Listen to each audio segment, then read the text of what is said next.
Good afternoon, and welcome to the 44th Annual Medal of Valor ceremony. My name is Robert Espinosa. I'm your MC for today's program. You may have noticed that I'm not wearing a uniform today. Probably you think that's because I don't fit in one anymore, but I retired about a month ago from the city of Manhattan Beach, where I was the fire chief.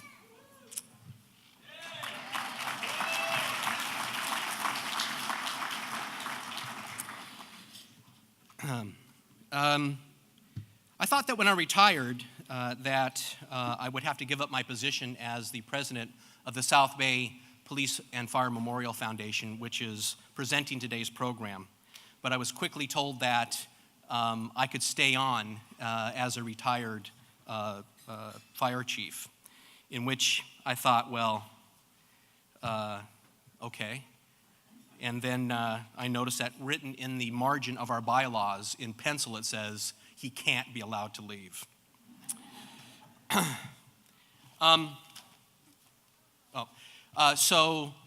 Being a retired person, I report to a new city manager these days. And before I left this morning, I got a copy of my new work plan. That includes call AT&T to talk about our phone bill, waterproof the stone by the fireplace, rescreen the back door, hang the pictures, and glue the vase. So it's not working out well for me for relaxing while retiring, but it'll do for today. In all seriousness, it's a great honor to be a part of the foundation that does so much for the South Bay police and firefighters. And I do want to recognize, if you are a current or former board member of the South Bay Police Fire Memorial Foundation, please stand up.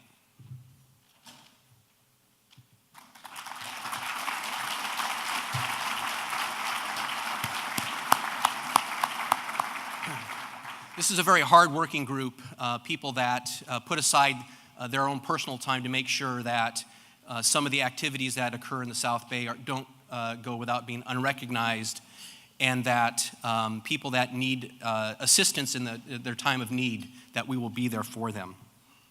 In 1974, a group of thankful citizens met to discuss the idea of a ceremony to recognize the South Bay police and firefighters for uncommon acts of bravery and heroism. In 1975, the South Bay Medal of Valor Awards luncheon was born. For 40 years, the South Bay City's Chambers of Commerce had coordinated and presented the Medal of Valor ceremony. In 2015, the South Bay Police and Fire Memorial Foundation became host only when a few chambers could only commit to planning the event. The South Bay Police and Fire Memorial Foundation, which is entering our 25th year this year, is dedicated to providing financial support for families of fallen or disabled police and fire personnel from the 9 South Bay cities that have their own independent police and fire departments. The foundation, which represents the same cities that are involved in the Medal of Valor awards, includes the city of El Segundo, Gardena, Hawthorne, Hermosa Beach, Inglewood, Manhattan Beach, Palos Verdes Estates, Redondo Beach, and Torrance. Today's ceremony would not take place if it were not for the Medal of Valor Committee. A special thank you to Sherry Kramer of Continental Development Corporation, Jill Mendoza,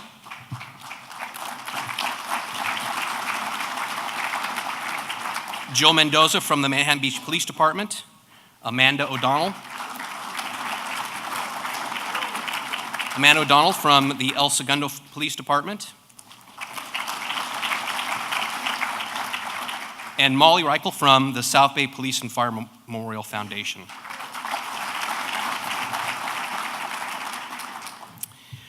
What a wonderful venue we're at here today in Torrance. The Marriott has been a special place for this event. It has opened its doors for us for many years, and I want to thank management and staff of the Marriott for their partnership and cooperation.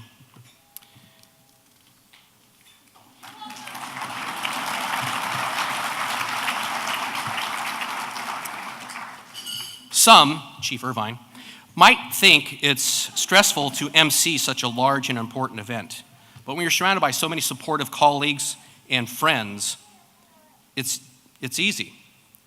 I just wonder how I got the gig. Maybe it's the meeting I missed and volunteered. to be the MC. But I would suggest for Fire Chief and sometime Police Chief Derek Abel, don't laugh, take notes. Today's honorees will receive awards provided by the Medal of Valor's committee. Also on display in the reception area, you saw the dozens, if not hundreds, of proclamations and letters from regional and state elected officials to identify the outstanding acts of selflessness by our awardees. If you're receiving an award today, please make sure you stop by the tables and pick up your proclamation from these local officials before you leave. The highest standards of public safety would not be possible without the support of our local government officials, including mayors, council members, treasurers, clerks, and other elected officials, including city staff. I would like to take a moment to recognize some of those who are in attendance today. Please hold your applause till the end, but you may take credit later because you can say, I was looking forward to clapping for my mayor. From the city of El Segundo, Mayor Drew Boyles. All right, who's on detention? Who's staying after luncheon today? From the city of Gardena, Mayor Tasha Serta. Maybe. From Hawthorne, Mayor Alex Vargas. From the city of Hermosa Beach, Jeff Duclos. And from Inglewood, Mayor James T. Butts. And from the city of Torrance, Mayor Patrick J. Fury. And from the city of Manhattan Beach, Mayor Pro Tem Steve Napolitano.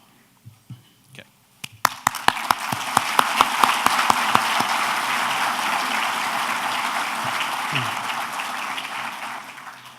A special thanks and recognition, and you may applaud any time, is for KTLA Channel 5's 1 o'clock news anchor, Glenn Walker.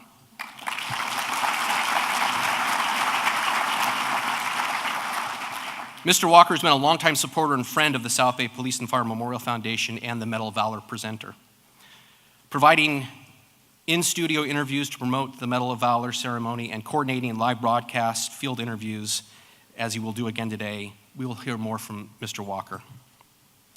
Now they've worn you out and you've texted, emailed, checked your stocks, read the latest headlines, watched the reruns and outtakes from the royal wedding, we will begin today's ceremony with the presentation of the colors. Color guard, attend!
Gentlemen, please join me for the Pledge of Allegiance. I pledge allegiance to the flag of the United States of America and to the republic for which it stands, one nation, under God, indivisible, with liberty and justice for all. Please stay standing for the national anthem. This is Latrice.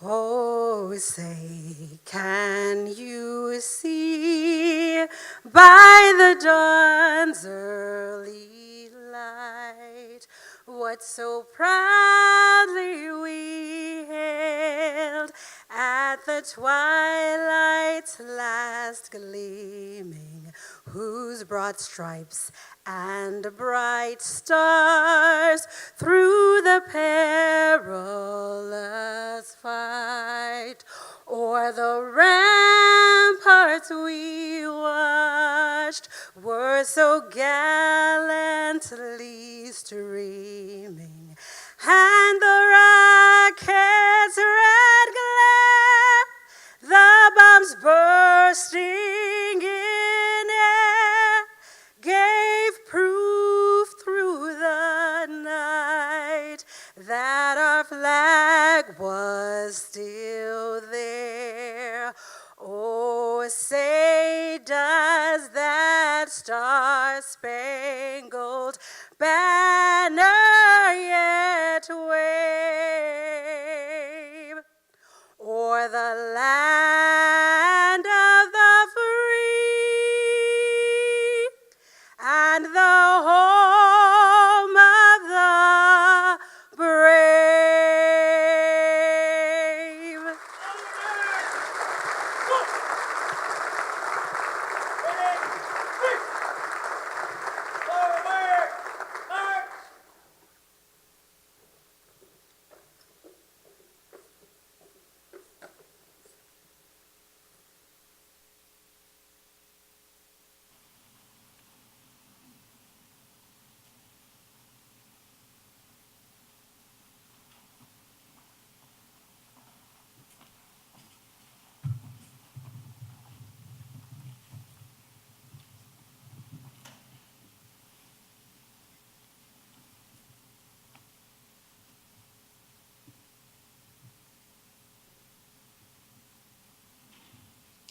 You may be seated.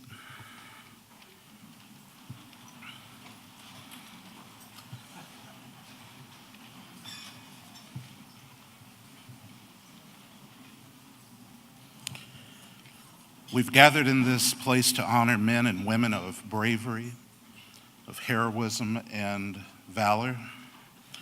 But let us never forget those who gave the ultimate sacrifice. We continue to offer our most heartfelt condolences to their families and their friends. Knowing there are many faiths and religious beliefs and customs among us, I share this blessing with you through prayer. Let us pray. Lord, we thank you for blessing us with this opportunity to share as a community of service. We celebrate and honor police and fire personnel for their acts of bravery and heroism. We thank you for keeping them safe and alert, watchful from the enemy on the prowl. We thank you for their courage, integrity, and pride within our profession of nobleness, while fighting to protect life, liberty, and property of others. We thank you for the people of the various communities we serve who support our efforts. Thank you for the many corporate sponsors here on today who continue to provide resources that benefit our work. We'd ask that you would bless the police and fire chiefs who lead these public servants whose boots are to the ground. We'd ask that you would bless their feet to continue to move swiftly toward peril. We'd ask that you would bless their hands to touch gently when comfort is needed. Bless their minds to think clearly. Bless their eyes, dear God, to see the truth. Bless their ears to hear the call of service. And we ask that you would bless them with courage to face danger. Now we ask that you would bless this food that we are about to receive. Allow it to be nourishment to our bodies, number one, but then let it be real good to our taste buds. This we ask in the beauty of your holiness and in your wonderful name. Amen.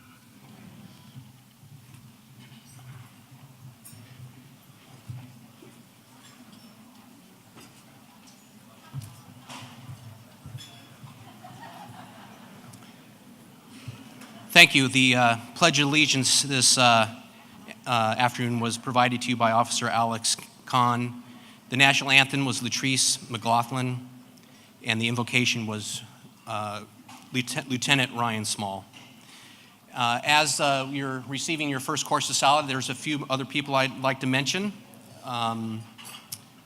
From West Basin Municipal Water District, Director Gloria Gray, Director Scott Houston, and Director Harold Williams are here with us today.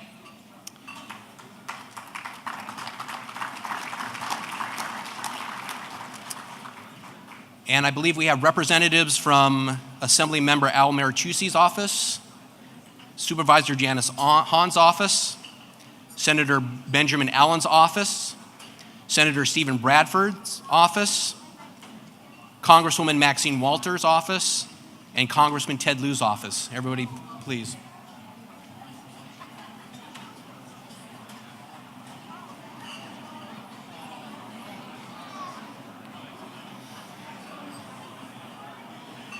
I would also be remiss if I did mention that we have some police and fire chiefs in the building with us today. From El Segundo, Chief Whalen. From Gardena, Chief Kang. From Hawthorne, Chief Fager. Hermosa Beach, Chief Papa.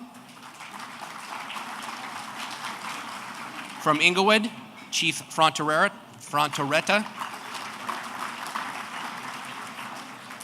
Police and Fire Chief Derek Abel. From Manhattan Beach, Palos Verdes Estates, Chief Velez. Redondo Beach, Chief Kaufman. And from the City of Torrance, Police Chief Eve Irvine. And I see my Conrad over there, Chief Martin Cerna from Torrance Fire Department. Everybody enjoy your lunch, and we'll be back soon with honoring the awardees. We are honoring 24 individuals for acts of courage, decisiveness, and bravery. These actions were taken in environments foreign to the general public, in dangerous and auspicious conditions. This year, the Medal of Valor Selection Committee has chosen 3 individuals to receive the Medal of Valor, 9 officers to receive the Distinguished Service Award, and 12 the Life Saving Award. These courageous public safety professionals were selected because of their heroic acts that they took to put themselves in harm's way or protect the lives or well-being of others. These officers did not wake up that morning and decide they wanted to win an award. Instead, because of their training, experience, instincts, and intuition, they did something extraordinary. You will hear the narratives provided by the chiefs of their departments. These stories are amazing, inspiring, and in many ways will give you the chills. The submittals to the selection committee are compelling. Others left us in awe of the unselfishness of these acts. True heroes do not need to be reminded or remind others. True heroes are humble and humbled by what we are doing for them today. After today, we should always commit to never walk by a public safety officer, whether police or fire, and not thank them for their service. And I'd like for you to now applaud and thank them for their service.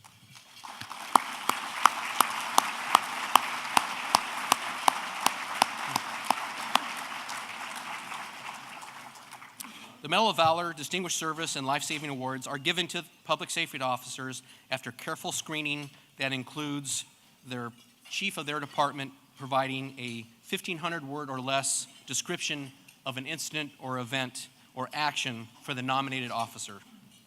The applications are then reviewed by the South Bay Police and Fire Memorial staff and selected by a panel comprised of the Foundation's president and other police and fire chiefs. I will try to go through quickly and describe what each award is given for.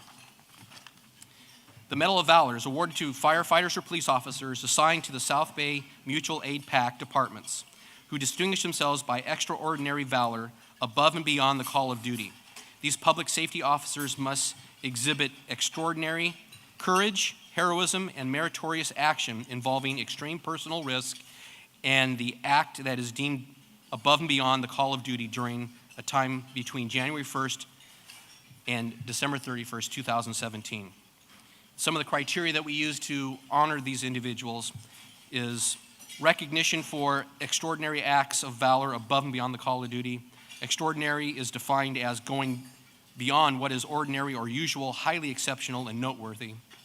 Valor is defined as courage or bravery that enables a person to face great danger. The risk of life, the risk to life actually existed, and the public safety officer would reasonably know that their life was in great danger. And the incident is of acceptable concern to justify the risk. And the act was not foolhardy. The Distinguished Service Award is just under, slightly less than that. The only real criteria that they're not going to get a Medal of Valor, and we were going to honor them with the Distinguished Service Award, is that they act not be foolhardily. The Life Saving Award, awarded to firefighters or police officers assigned to the South Bay Mutual Aid PAC Department. The purpose is to provide recognition for performing a distinct and successful life-saving act of another human being under non-standard circumstances and not in the normal everyday service. Criteria for this recipient had an awareness of the seriousness of the situation. The events leading to the act were not carelessly caused by the recipient, thus necessitating the act. The act was not purposely done. The strong possibility the person would not have survived if the action had not been taken, and the act was not foolhardy. Next, it's my great pleasure to introduce our awards presenter, Mr. Glenn Walker. Glenn Walker anchors the KTLA News at 1 and the KTLA News at 3, and his Money Smart reports air several times a week on the KTLA News at 10 and 11. He also appears on the KTLA 5 morning news reporting the sports news and highlights on the Jack in the Box sports desk. Glenn joined KTLA in 2010 from KCBS TV and KCAL TV, where he co-anchored the weekend news at both stations. Glenn's broadcasting career began while still attending Florida State University. After an internship in Tallahassee and Tallahassee's ABC affiliate, he worked as a production assistant at the Florida Public Broadcasting for Today in the Legislature, where he operated a TV camera in galleries of the Florida State Senate and House of Representatives. After graduation, Glenn became a weekend sports anchor at the same station in Tallahassee where he interned. He also worked at a liquor store so he could pay the bills. From there, he went to WJHG-TV in Panama City, Florida, where he was a sports anchor as well as a photographer, editor, and writer. After a short stint at the ABC affiliate in Macon, Georgia, Glenn was off to WIVB-TV in Buffalo, New York, where he traveled with the NFL's Buffalo Bills and the NHL's Buffalo Sabres, and perfected the art of snow shoveling and ice scraping off of windshields. After nearly 6 years in Buffalo, Glenn headed out west to sunny Southern California to work at Prime Ticket Network. Along with hosting the award-winning Press Box nightly news show, Glenn also hosted LA Raiders Magazine and College Football Today. In 1990, while working as a Pac-10 sideline reporter, he barely avoided getting trampled by Traveler, the USC Trojan horse, at the Los Angeles Memorial Coliseum. Barely? Barely. At WNBC in New York City, Glenn started as the weekend sports anchor in September 1995 when he made a successful transition to the news, serving as co-anchor of the #1 rated Saturday and Sunday Today in New York. He was later promoted to the position of weekend news anchor in WNBC TV. Glenn co-anchored WNBC TV's live breaking news coverage of the tragic events on September 11th, 2001, for which NBC TV won several awards. Glenn came back home to Southern California in September 2002. Glenn has won numerous awards throughout his career, including several Los Angeles Emmys and a New York Emmy. He's received many UPI National and AP New York awards, and for the unprecedented 3 years in a row from 93 to 95 was part of the best news anchor team named by the Southern California Sports Broadcaster. Glenn is married to his lovely wife Jody and has 4 children. While he roots for the Florida State University Seminoles, the rest of the house roots for USC. It is my pleasure to bring Glenn Walker up.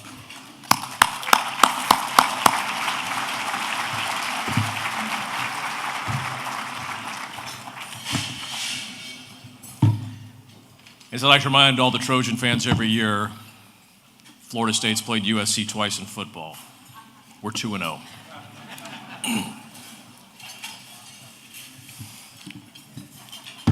Both my stepsons are USC grads, not to mention my 2 brother-in-laws. It's a pleasure to be back. I was just adding up. This is my 15th year doing this, and I appreciate you having me back every year. It's a big honor.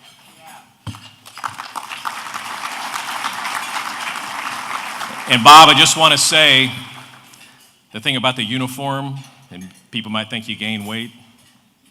A year from now, if you don't ditch the golf cart and start using a pull cart, that uniform will not fit.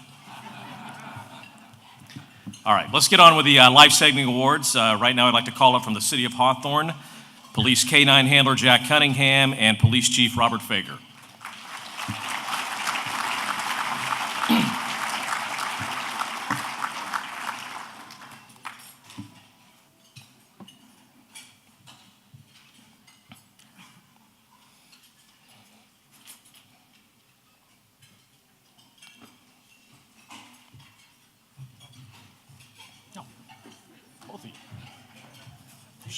Just stand right over here so everybody can get a good look at you.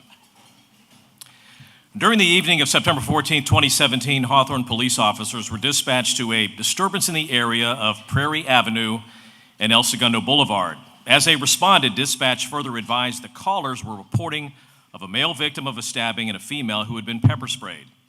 Among the responding officers was Jack Cunningham, a United States Marine Corps combat veteran, a 10-year veteran of the Hawthorne Police Department, as well as an EMT and a tactical medicine instructor. He arrived on scene and contacted the stabbing victim. Officer Cunningham observed a 4 to 5 inch laceration to the right side of the victim's neck. The laceration was bleeding heavily, and the subject was clearly in critical life-threatening distress.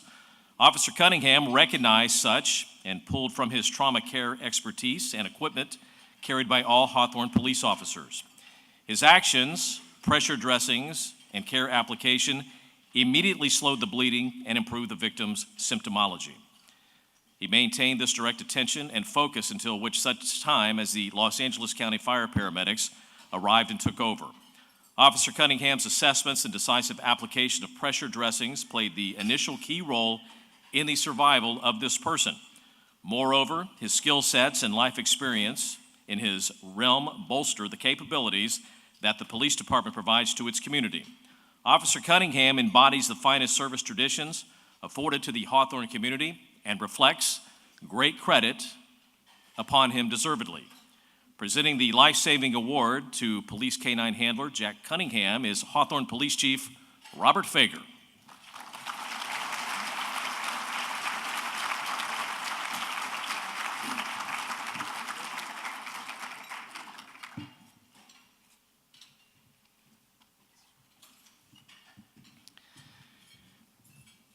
Next, I'd like to call up, also from the Hawthorne Police Department, Field Training Officers Michael Murray and Police Officer Andrew Salcido.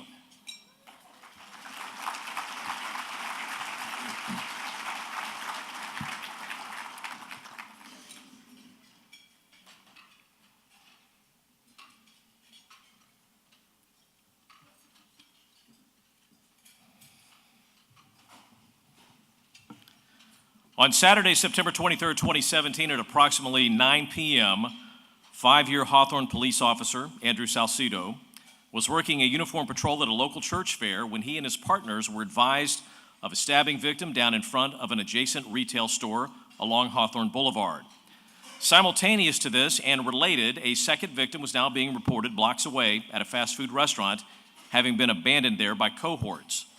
Field Training Officer Michael Murray, a 10-year Hawthorne Police Department veteran, was dispatched. Officer Salcido arrived and contacted the stabbing victim. The victim possessed a 1-inch laceration to the upper right portion of his back, as well as a second large wound to the lower right portion. Both were bleeding profusely. The victim was having labored breathing and was in critical distress. Officer Salcido applied 2 halo chest seals to the wounds at hand, dramatically aiding and alleviating not only the bleeding, but his breathing capability. Medical staff's arrival completed the field treatment process and the victim's transport to an area trauma center. Concurrently, Field Training Officer Murray arrived at the location and contacted the separate victim inside of the restaurant. A large amount of blood had pooled on the floor beneath the victim as he sat saturated. A bystander was applying pressure to the victim's right leg with napkins. Via Officer Murray's EMT status and tactical medicine training, which he both teaches and employs for the department, he recognized the life-threatening injuries at hand here and quickly applied a tourniquet to the victim's upper right leg. The successful application of this tourniquet instantly controlled the bleeding. Officer Murray then continued to examine the victim, removing his shirt and discovering an additional stab wound to the left flank area. He applied a chest seal to this wound. The victim sustained other wounds and lacerations to lesser degrees. Similarly, his right leg, paramedics arrival completed the field dressing process and the victim's transport to an area trauma center. Through medical confirmation, both Officer Salcido and Officer Murray's responses prompted recognition of victim symptomology and injuries, coupled with their decisive applications of chest seals and tourniquets, allowed for the eventual survival of both stabbing subjects. Their actions in keeping with the finest service traditions of Hawthorne Police and its commitment to all in the community. Presenting the Life-Saving Award to Officers Michael Murray and Andrew Salcido is Hawthorne Police Chief Robert Fager.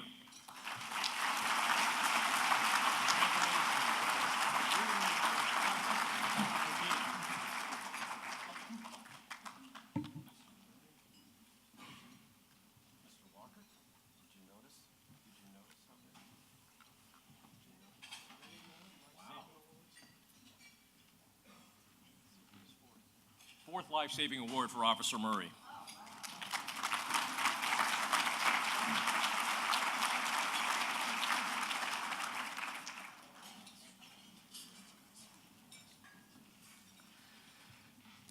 I would next like to call up Police Officer Ian Elliott and Police Officer Jason Moulton, also from the Hawthorne Police Department.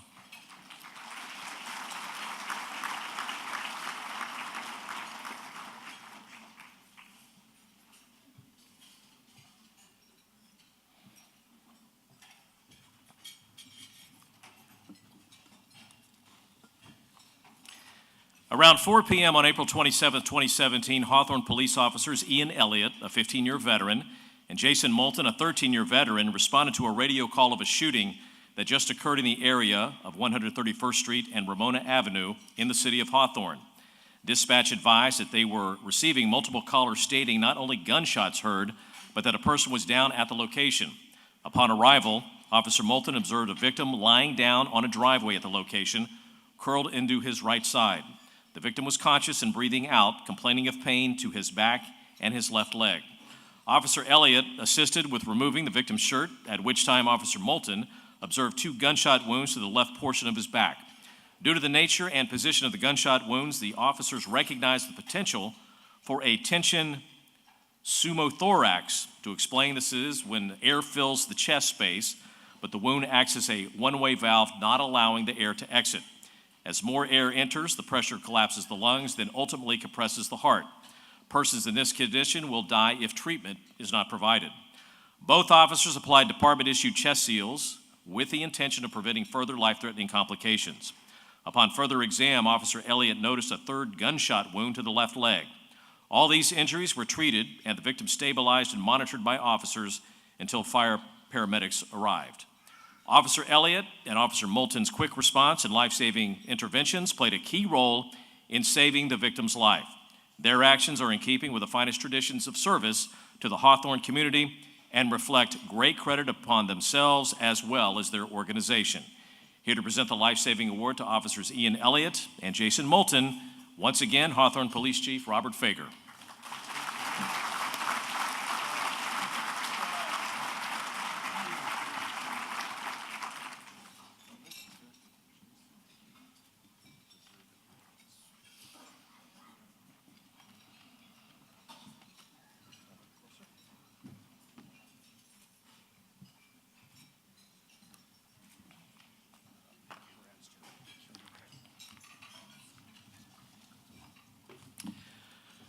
From the city of Hermosa Beach, would Officer Matthew Rushton and Officer Everett Falk please come up? As well as Police Chief Sharon Papa.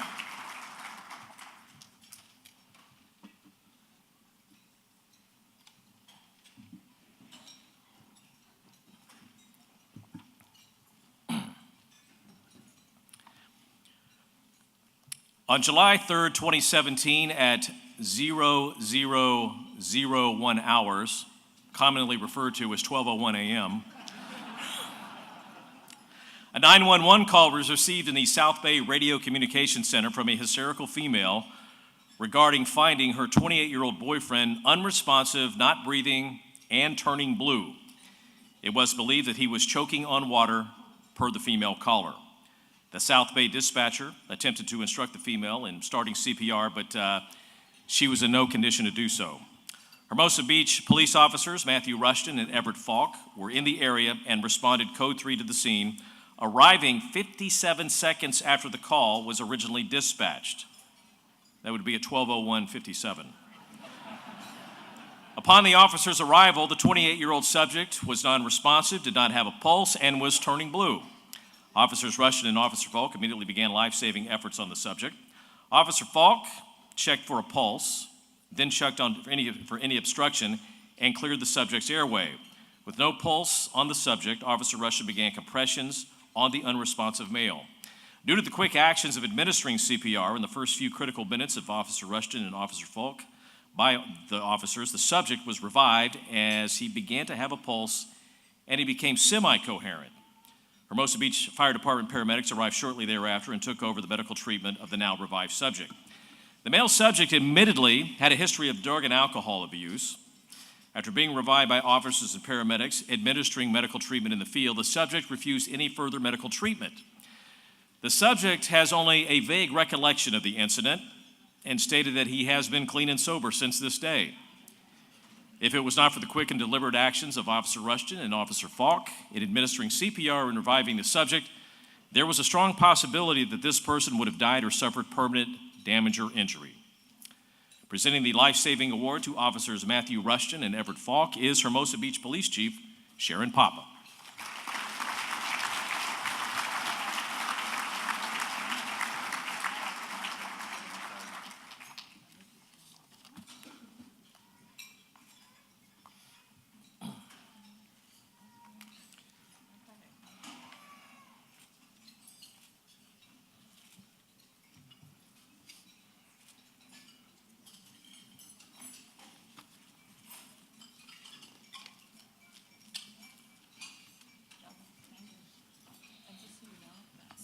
Is here sitting at our table.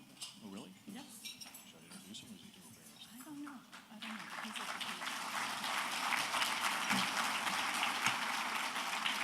the table. Would Detective George Brunn from the Hermosa Beach Police Department please come forward?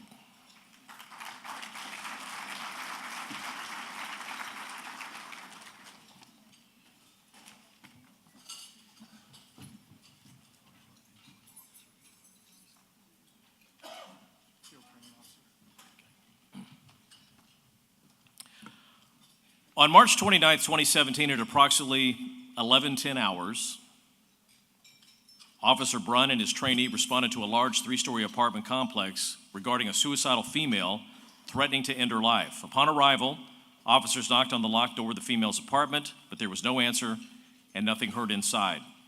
Officers then made contact with a neighbor who allowed them into his unit to determine if they could gain access to the female's apartment from his adjoining balcony. At that point, Officer Brunn and his trainee went onto the balcony and found that the neighbor and the female's third-level balcony was divided by a concrete wall. Officer Brunn leaned over the balcony to look around the concrete dividing wall and immediately encountered the 37-year-old female sitting on her balcony, holding a large butcher knife to her throat. Because of the exigent and seriousness nature of the situation, Officer Brunn took charge of the situation and verbally engaged with that female. While talking with the distraught suicidal female, she continued to hold the large knife to her throat. At times, she would lower the knife, stroking her fingers up and down the blade, then bringing it back up to her throat.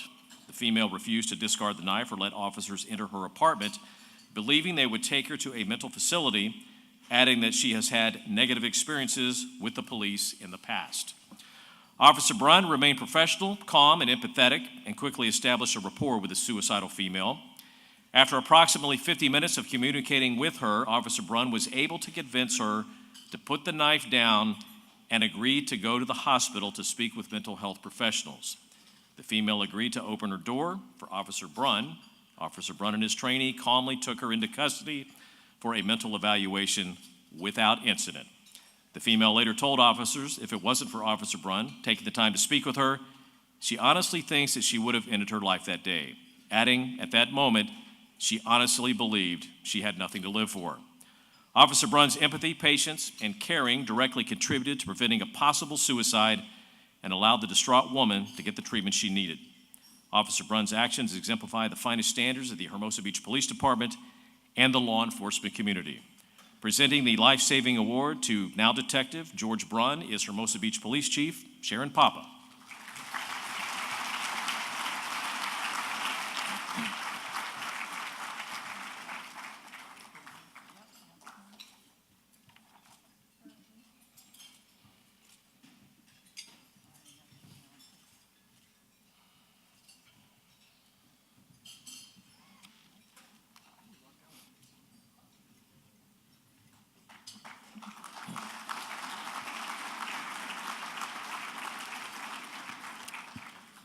Would Officers Michael Blaylock and Officer Henry Morgan from the Inglewood Police Department please come forward?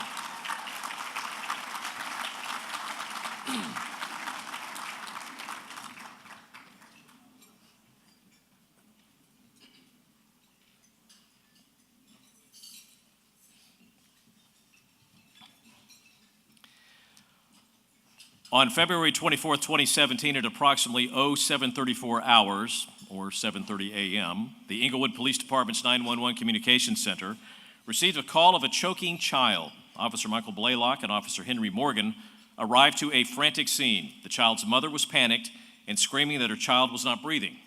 Officer Blaylock and Officer Morgan saw a 10-year-old child sitting on the couch, not breathing, turning purple, and motioning with his hands to his neck area. Officer Michael Blaylock immediately raised the child to a standing position, stepped behind him, and performed the Heimlich maneuver, which caused the child to release a large multivitamin that was lodged in his throat. Los Angeles County Fire Department units arrived on the scene shortly thereafter and checked the child's vital signs. Fortunately, he was fine. The child's mother was extremely grateful, and Officer Blaylock and Officer Morgan resumed their patrol detail. The following day, Officer Blaylock and Officer Morgan returned to the residence and checked on the child's well-being. Thankfully, the child has made a full recovery from his choking incident. Here to present the life-saving award to Officers Michael Blaylock and Henry Morgan is Inglewood Police Chief Mark Fronterata.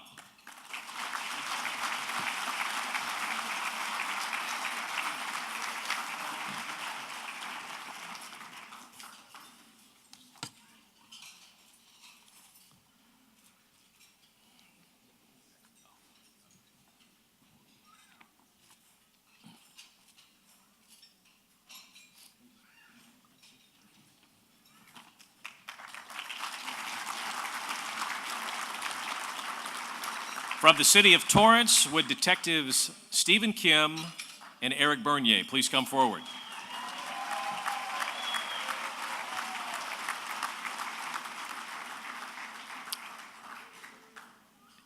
As well as Torrance Police Chief Eve Irvine.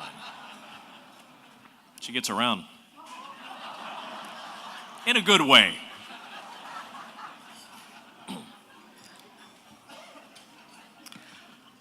On June 15, 2017, at approximately 1:21 p.m., Detective Eric Bernier and Detective Stephen Kim were working in an undercover capacity on surveillance in the area of Amy Avenue and 177th Street in the city of Torrance.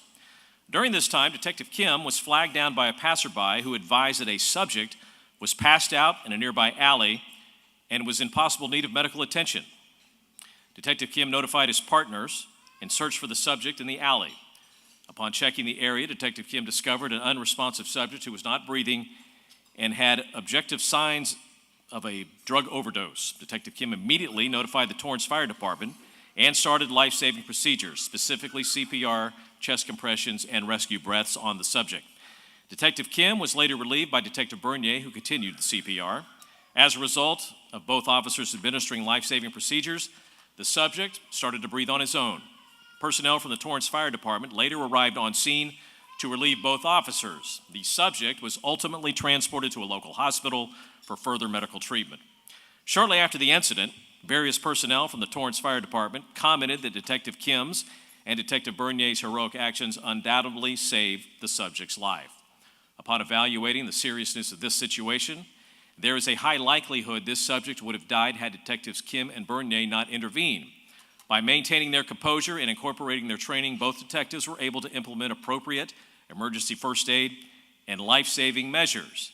Presenting the life-saving award to Detective Stephen King and Eric Bernier, new Torrance Police Chief Eve Irvine.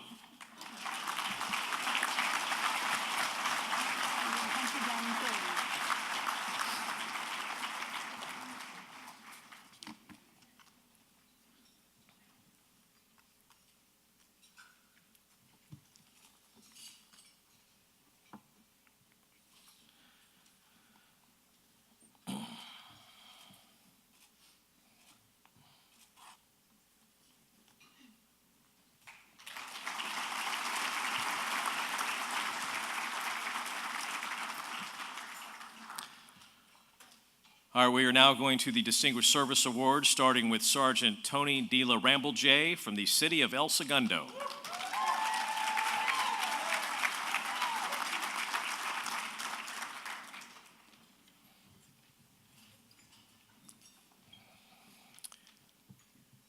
On November 14, 2017, El Segundo Police Department Sergeant Tony De La Ramble and several officers were dispatched to a residence regarding an assault with a deadly weapon call. The reporting party advised dispatch he went to visit a friend, and when he arrived, he found the man covered with blood. Not knowing what had happened, he left and called 911 from out front. Upon arrival, El Segundo Police Department officers and Sergeant De La Ramble were able to make telephone contact with the bloody man inside, and they ultimately determined the injuries seen by the friend were most likely caused by a suicide attempt. After speaking to the man's mother and sister, they determined the man's agitation level was increasing, and they were still unclear if someone else was possibly in the residence. Sergeant De La Ramble and several El Segundo Police Department officers opened the door and immediately saw the shirtless man approximately 10 feet away, holding two knives in a threatening manner while bleeding profusely from several apparent self-inflicted cuts to his body and throat. A large amount of blood was on the hallway floor and pouring from the man's body. The man was highly agitated and would not obey officers' orders to put the knives down. Sergeant De La Ramble quickly took command of the incident and began formulating a plan to address the highly volatile situation. While officers kept the subject covered with both lethal and non-lethal options, Sergeant De La Ramble positioned himself in between the man and the officers and began to calmly speak to the man. He utilized his skills as a crisis negotiations team leader to begin an empathetic dialogue with the disturbed individual. He effectively communicated with the distraught man and learned that he was upset because of a situation involving his mother. After approximately 20 minutes of listening and conversing with the individual, Sergeant De La Ramble convinced him to put the knives down and come out so that he could receive help. After the man surrendered, Sergeant De La Ramble showed compassion and empathy for the man by granting his wishes for water and a blanket to cover his wounds so his mother would not have to see them. It was later determined the man ingested 30 aspirin pills, 30 Tylenol pills, drank 3 beers, and then cut his wrist. Once officers arrived, he slit his own throat. The El Segundo Fire Department transported the man to the hospital where he underwent surgery due to the depth and severity of the lacerations. This situation could have easily escalated very quickly and resulted in officers using deadly force when confronted by the armed subject. Sergeant De La Ramble used outstanding verbal skills, empathetic listening, and rapport building to de-escalate the situation and potentially save the man's life. It should be noted that the officers on scene nominated the sergeant for this award because they were so impressed with his compassion and leadership. Presenting the Distinguished Service Award to Sergeant Tony De La Ramble El Segundo Police Chief Bill Whalen.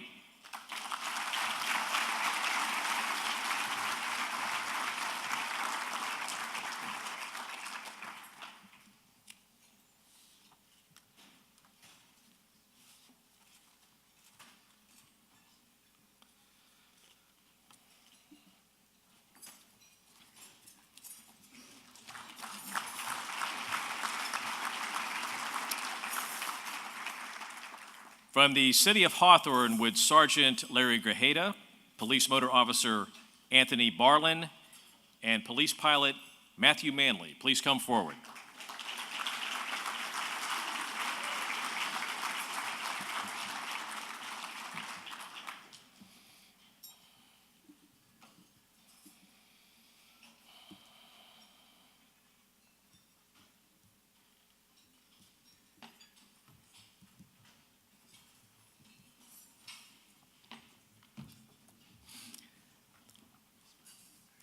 During the late morning hours of June 29, 2017, an LAPD airship came into the Hawthorne Police Department's radio frequency unit, advising of their officers traveling into the city in pursuit of a homicide subject.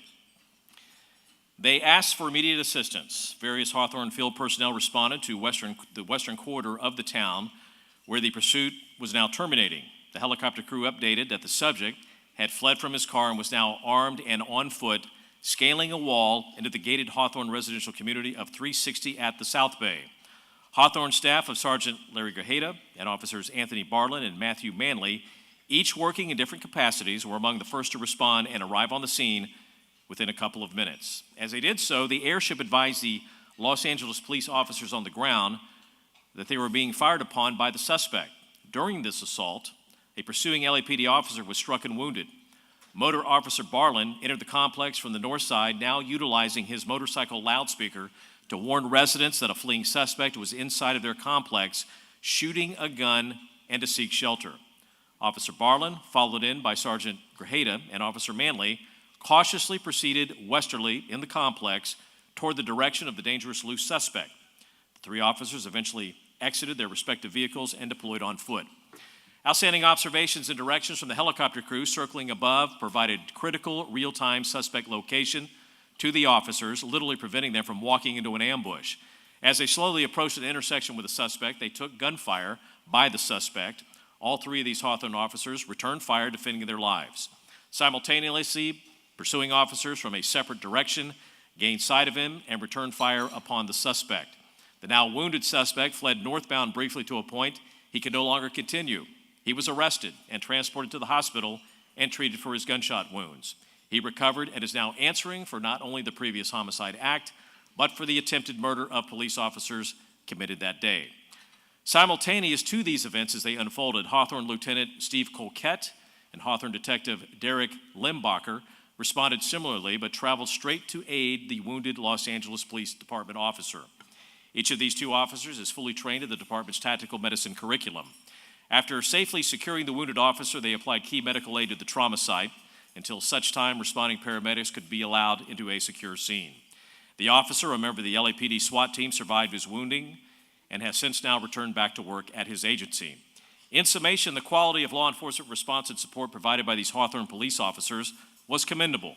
Each remained calm, focused, and applied sound tactical decisions as they protected one another and the surrounding Hawthorne residents. They enabled the apprehension of a murderous suspect intent on killing. Equally, they provided important medical care support to a wounded fellow officer at his time of most need. The incident clearly showcases what the men and women of law enforcement can be faced with at any moment's notice. Sergeant Larry Grajeda, Pilot Matthew Manley, and Motor Officer Anthony Barlin's actions are in keeping with the finest acts of heroism and service traditions of the Hawthorne Police Department, and they embody the professional commitment to its community and beyond. Here to present the Distinguished Service Award to Sergeant Larry Grajeda, Motor Officer Anthony Barlin, and Police Pilot Matthew Manley, Hawthorne Police Chief Robert Fager.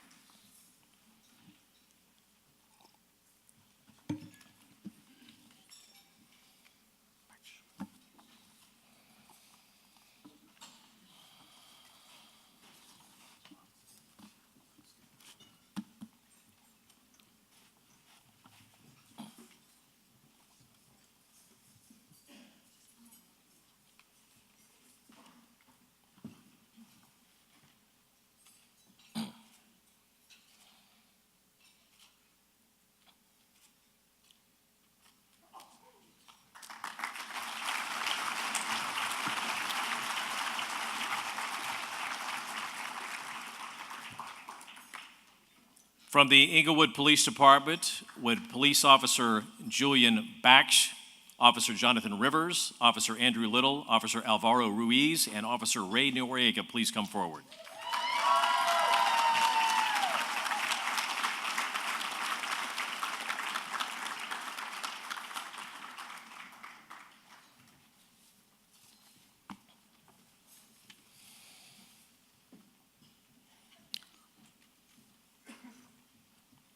On August 31st, 2017, at approximately 6:38 a.m., the Inglewood Police Department's 911 Communications Center received a call of an unknown trouble at an apartment complex located at 914 North Eucalyptus, where a female on the first floor was possibly being beaten as she was screaming for help. Officer Alvaro Ruiz and Officer Jonathan Rivers were first on scene. As they approached the apartment complex, they heard a male voice yelling from the open interior door of one of the apartments that he was armed with a gun and a knife and that he had just killed his wife. Officer Ruiz called for additional units to assist while he and Officer Rivers repositioned themselves to get out of the suspect's range of gunfire. Once repositioned, Officer Ruiz started a dialogue with the suspect, who was in his apartment doorway, and continued to state that he had killed his wife and that he was armed with a gun and a knife. As assisting units arrived on scene, they contained the scene and developed a plan to de-escalate the incident and take the suspect into custody without further incident. Officer Alvaro Ruiz, a crisis negotiations trained officer, started to communicate with that suspect while standing at one end of the hallway, partially exposing himself to potential gunfire due to the narrowness of the hallway. When Officer Ray Noriega arrived on the scene, he took over negotiating with the suspect while being coached by Officer Ruiz. Officer Ruiz, who, based on his SWAT experience, was now responsible for the deployment of officers within the inner perimeter and establishing a contact and cover team should there be need to make entry into the apartment, as well as establishing lethal cover, if needed, for Officer Noriega, who was partially exposed to the suspect's apartment door.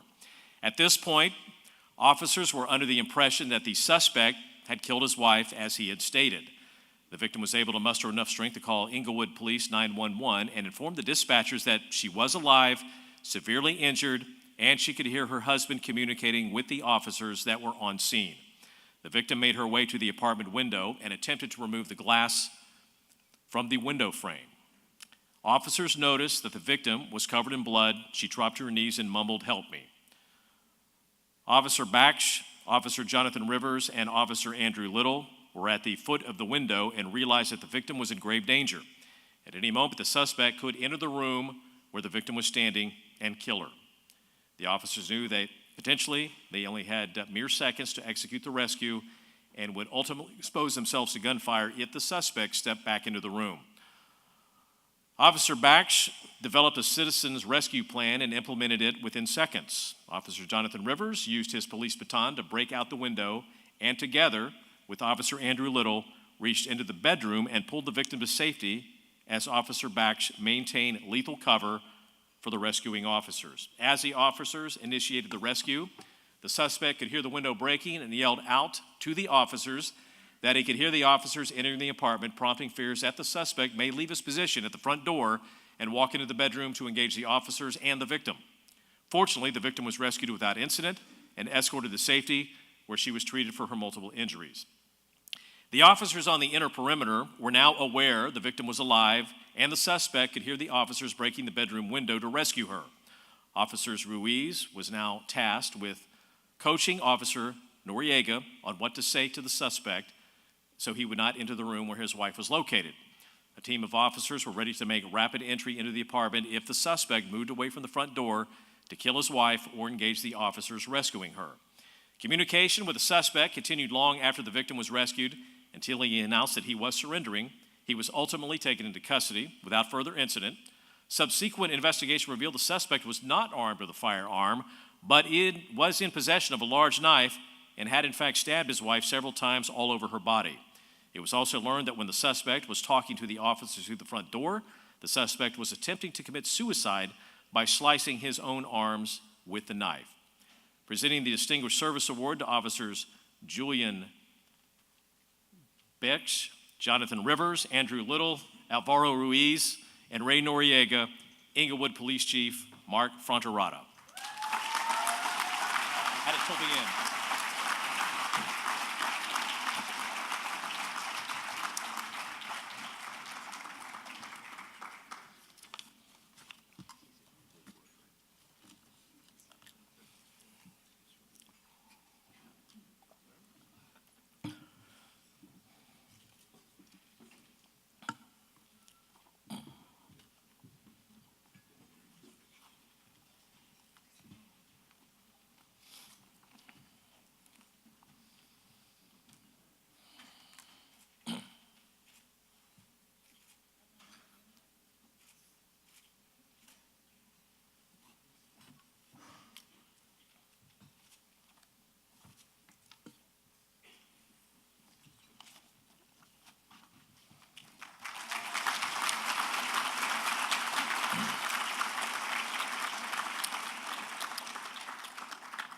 Now to the Medal of Valor Awards. Would Officer Jeff Derringer from the El Segundo Police Department please come forward?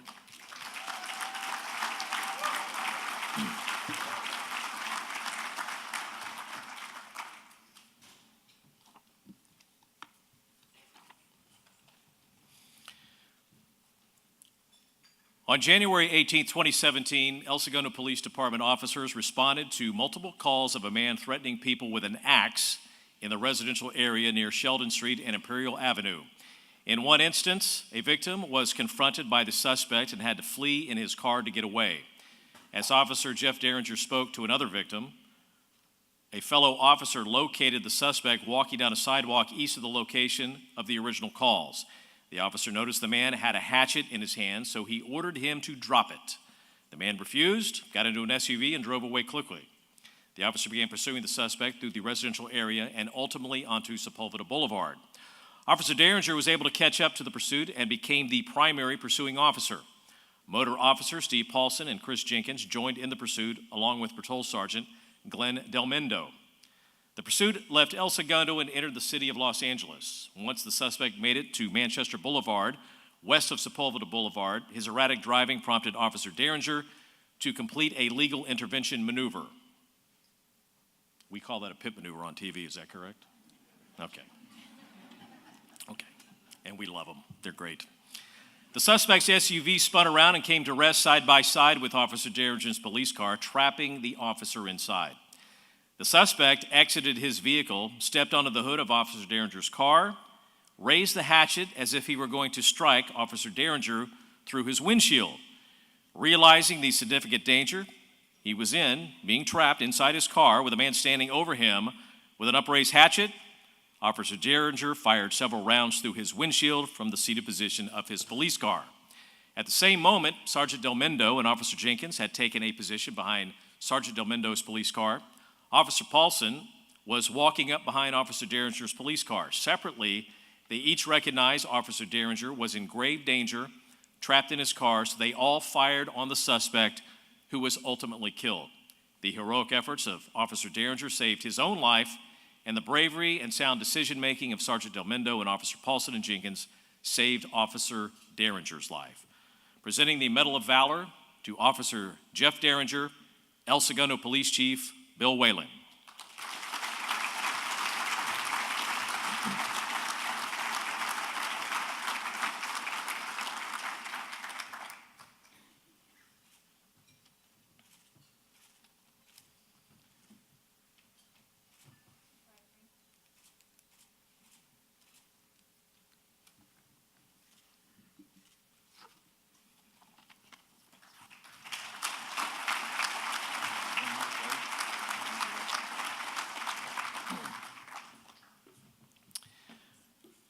Would Officers Peter LaPresti and Officer Brian Cowan from the Inglewood Police Department please come forward?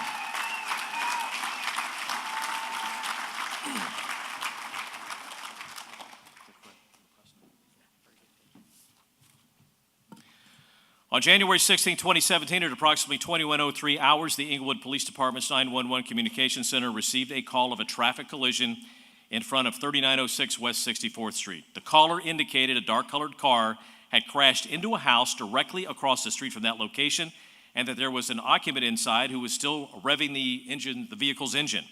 A radio call was immediately generated of a traffic collision, unknown injuries, and dispatched officers Lepresti and Cowan, who were assigned to Midwatch Patrol in Unit 4A25. The officers responded Code 3, lights and sirens, and arrived on scene minutes later. Upon arrival at the scene, they found a crowd gathered around a BMW coupe, which had collided into a residential fence in front of 3911 West 64th Street, Los Angeles. There were flames visible coming from the engine compartment as well as the rear undercarriage. One citizen, later identified as Mr. Jaziri Rodell, was adjacent to the vehicle and using a garden hose from a nearby residence to spray water onto the flames in an effort to keep the fire from getting worse. Upon seeing the officers arrive on scene, Mr. Rodell immediately called out that there was someone still inside the burning vehicle. At the same time, others in the crowd began yelling at the officers to get him out of there. Officers Lepresti and Cowan immediately ran to the vehicle and forcibly pulled open the driver's side door. As officers Lepresti tried to open the door, Mr. Rodell used the garden hose to spray both officers with water in an effort to protect them from the heat of the flame that was burning at both ends of the vehicle. Inside, they found the victim's owner and sole occupant, Mr. Keith Sanders, 60 years old. The passenger compartment was full of smoke, and Mr. Sanders was lapsing in and out of consciousness. It was immediately clear to both officers that Mr. Sanders was unable to move on his own. Given the extreme danger caused by the fire, officers Lepresti and Cowan pulled Mr. Sanders out of the vehicle, and Mr. Rodell continued to spray water onto the car, the officers and Mr. Sanders, to protect them from the flames. Officers Lepresti and Cowan carried Mr. Sanders to safety, laying him onto a nearby lawn where they began rendering medical aid until the arrival of paramedics. Shortly after extricating Mr. Sanders from the vehicle, Los Angeles County Fire Department Engine 172 arrived at the scene. The fire engine was commanded by Fire Captain Matt Caller. In his email immediately following the episode, Captain Caller described the scene he found upon arrival, concluding, "The condition of the vehicle and the amount of fire that we found made the driver's seat a non-viable position for this patient to have survived. It is clear to me that these officers definitively saved this man's life. If not for their quick actions, he would have expired by the time we arrived. They wear no turnout gear and yet risk bodily harm from smoke and fire to perform their duty." On January 24, 2017, Mr. Jaziri Rodell was interviewed by Lieutenant Greg Held regarding what took place. Mr. Rodell was in the area of Eileen Avenue and 64th Street, walking to his residence when he heard the sound of a vehicle collision. Mr. Rodell walked toward the sound of the collision and saw the BMW coupe crash into an iron fence. The vehicle was stationary, but the engine revving and smoke coming from the engine compartment. Mr. Rodell ran up to the driver's door and attempted to open it, but found the door to be stuck. Looking into the window, Mr. Rodell saw the car's interior was filled with smoke, making it impossible to confirm if anyone was actually still inside. Mr. Rodell began yelling at other people nearby to call 911. Mr. Rodell went to the front yard of a residence and began looking for an object that he could use to break out the vehicle's window.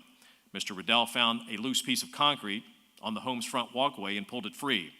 Using the piece of concrete, Mr. Rodell smashed the driver's side window of the BMW and could see an unconscious man inside the vehicle. Mr. Rodell again tried to open the driver's door to reach the victim, but without success. Seeing the flames in the engine compartment were growing, Mr. Rodell went back into the front yard of the residence and found a garden hose. Using that hose, Mr. Rodell sprayed the engine compartment, trying to stop the flames from spreading. Mr. Rodell saw the flames had spread along the undercarriage and were now visible at the rear of the BMW.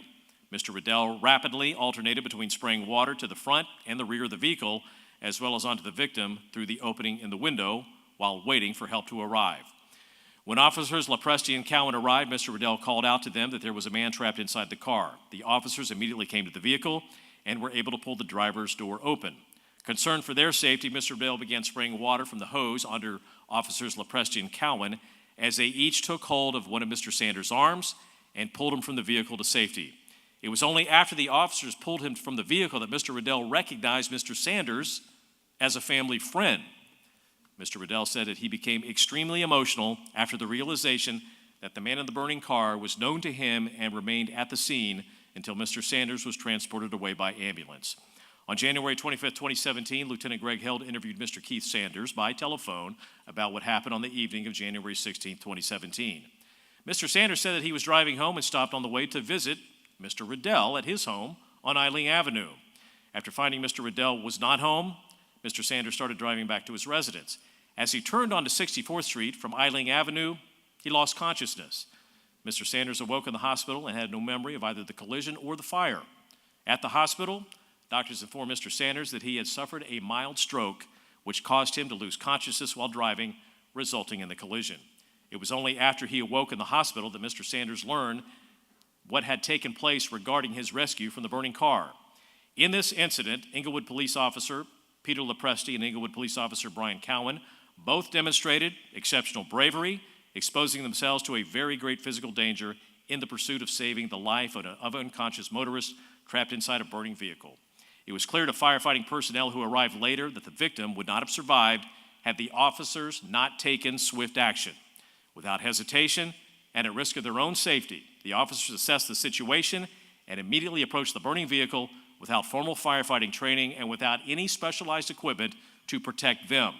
With the assistance of Mr. Rodell, these officers were able to prevent what would certainly have been a tragic outcome. To present the Medal of Valor to Officers Peter Lepresti and Brian Cowan, Inglewood Police Chief Mark Franerata.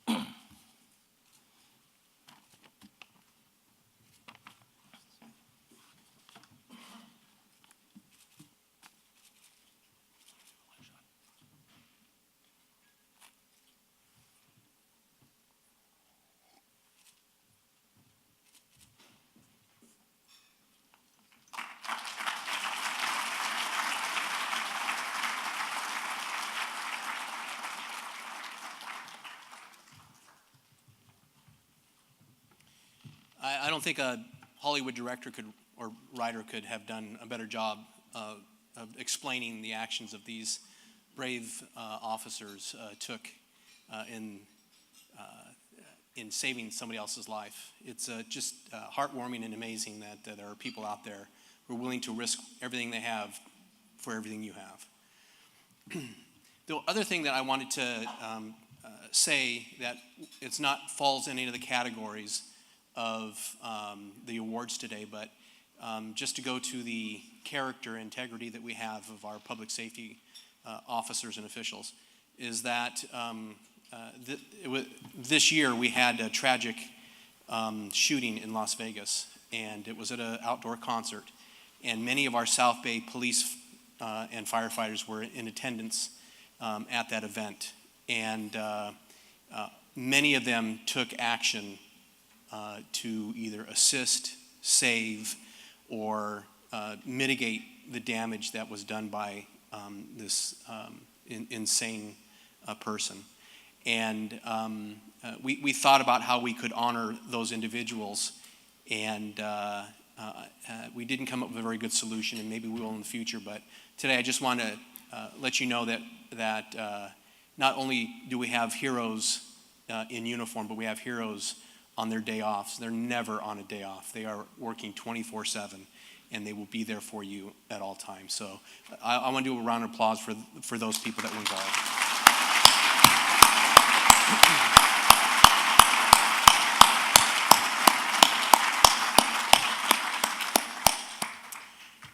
And in the back right now, they're going live broadcasting on KTLA. We are going to conclude here for the ceremony today, but if I can have all awardees to stick around and take one large picture for our archive and for your cities before you leave.